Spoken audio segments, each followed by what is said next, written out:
I'm delighted to have you as part of this community. Welcome, welcome, welcome.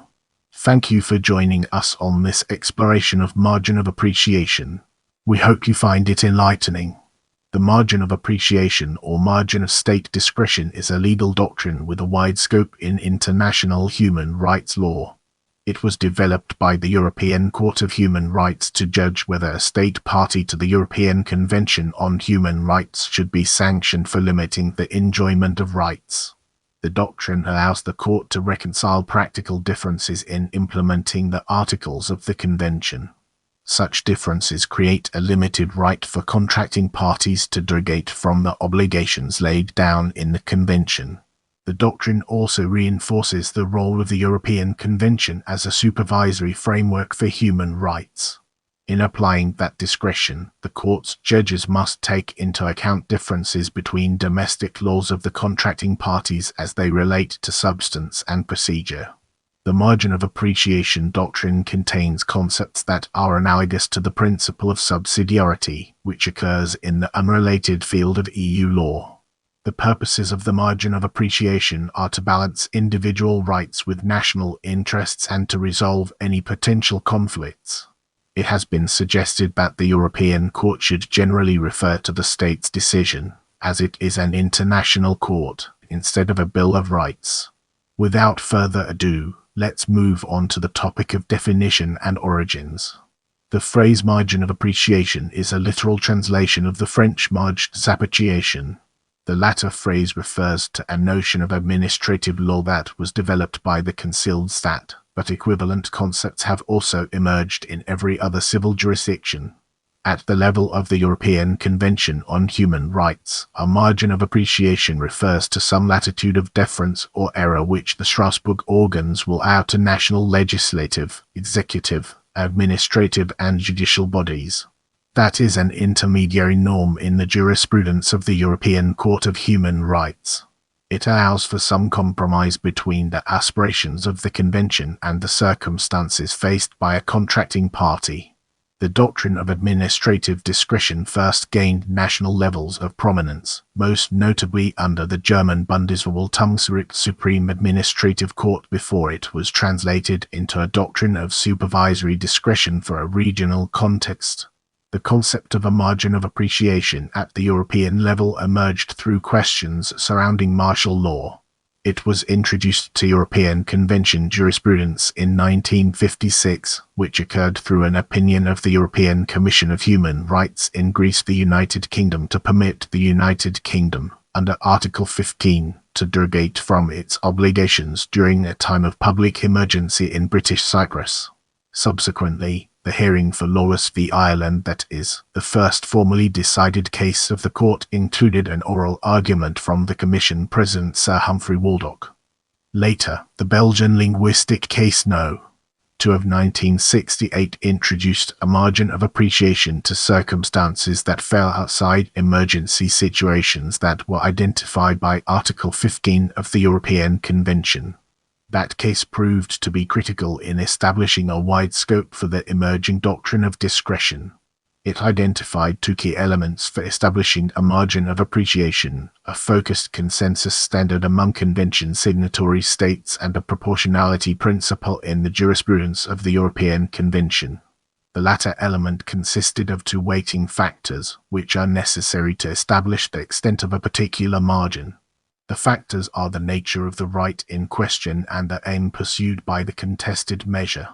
With an expansive doctrine in view, the European Court also sought to constrain itself by stating, "The margin of appreciation doctrine received considerable development in 1976 with the court decision of Handicide v. United Kingdom, which concerned the publication of a Danish textbook for primary school children in which sexual behavior was discussed using explicit terms.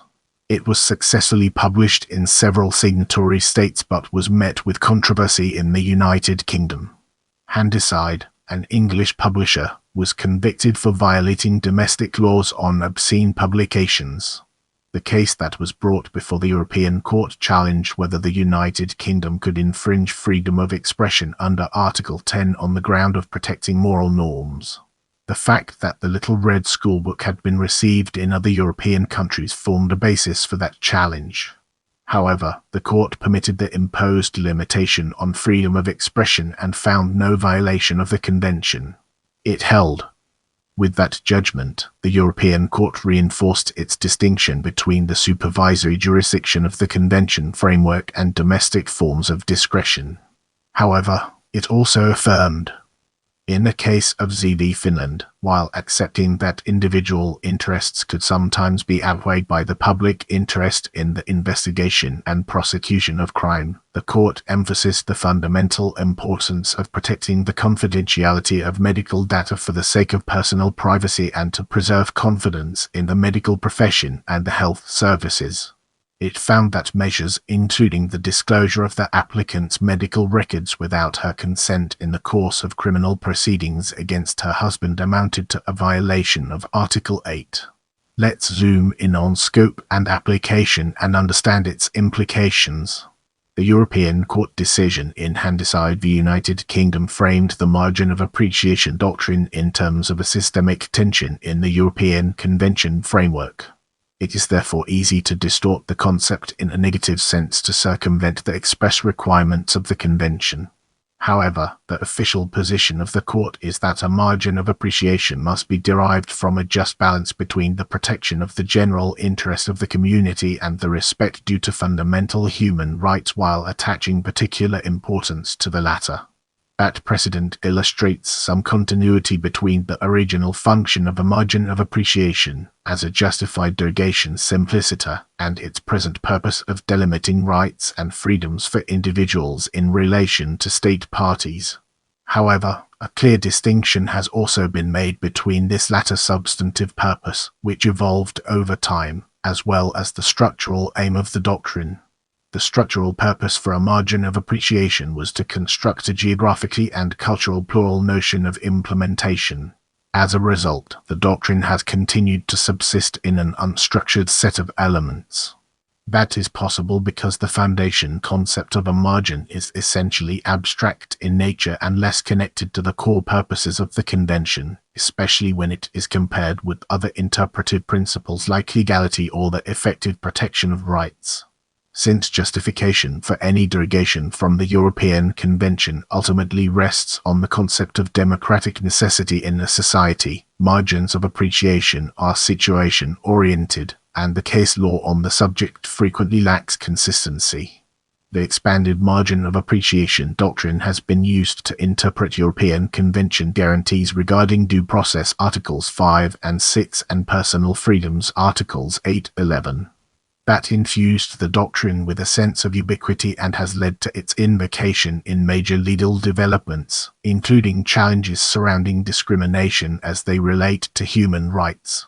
However, the doctrine has also been invoked in such varied questions as the enjoyment of possessions, the use of religious symbols, and the implementation of environmental policies and regulations. The margin of appreciation in each of the categories of cases has differed according to the kind of right in question. For example, if private individuals are more directly involved, less discretion is typically permitted to the discretion of state parties. Naturally, that criterion comes under just one of the three criteria: the nature of the right, the aims pursued, and the presence or absence of a European consensus, which are used to determine the scope of any given margin. As the European Court decided in Dixon v United Kingdom, the margin of appreciation doctrine has gained sufficient prominence under an emerging principle of subsidiarity to merit its impending incorporation into the preamble of the European Convention. That formal acknowledgement indicates awareness on the part of the Council of Europe that the evolution of the Convention must include jurisprudence that justifies the application of the doctrine in so many different issues. The margin of appreciation doctrine may also expand further throughout international law because its underlying concept of a derogation being necessary in a democratic society, as is provided for in the European Convention, also resonates with other international human rights regimes. Although many regimes remain formally ambivalent or even negative towards margins of appreciation, the growing influence of convention law on international norms, in turn, makes the doctrine more attractive to the global community. I love interacting with my viewers, so leave me a comment and I'll do my best to respond.